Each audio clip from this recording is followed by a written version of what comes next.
Ayatollah Abbasi সাহেবও তো এই দেশের একজন বড় আলেম, ওনাকেও তো কওমি অঙ্গনের এই আব্দুল মালেক সাহেবের পক্ষের লোকেরা গাবগাছি সহ বিভিন্ন খারাপ শব্দ দিয়ে শব্দচয়ন করেছে। কই উনাদের বেলায় তো আপনাদের এই বিশাল বড় বড় বাক্য নসিহত বাক্যগুলি থাকে না।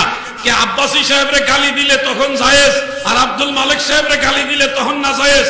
হ্যাঁ, আপনার দলের হুজুর হইলে বিশাল বড় হুজুর, আর আপনার দলের হুজুর না হইলে একবারে কিচ্ছুই না, এটা কিন্তু ঠিক না। যেই দলেরই হোক সব আলেমদেরকে আমরা সম্মান করি, শব্দ চয়নের ক্ষেত্রে আমরা সতর্ক হব।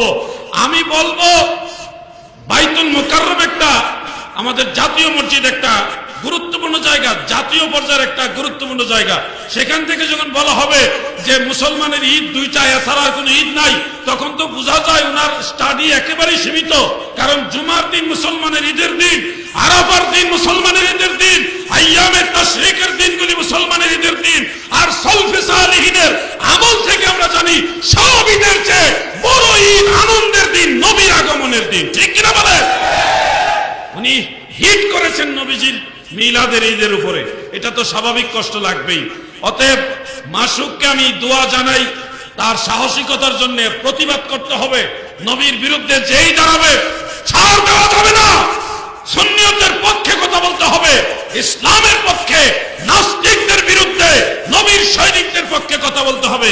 আমার এটা উৎসাহ রইল, কিন্তু শব্দ চয়নে সতর্ক হওয়ার জন্য আমার পরামর্শ। তবে শুধু উনাকে না, সবাইকেই পরামর্শ।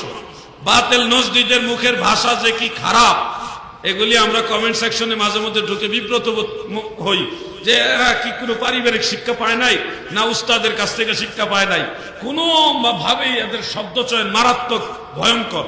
শব্দচয়নের ক্ষেত্রে মুসলমান আমরা চেষ্টা করব আরো সতর্ক হওয়ার জন্য। আল্লাহ তাআলা সবাইকে বোঝার এবং মানার তৌফিক দেন, বলেন আমিন।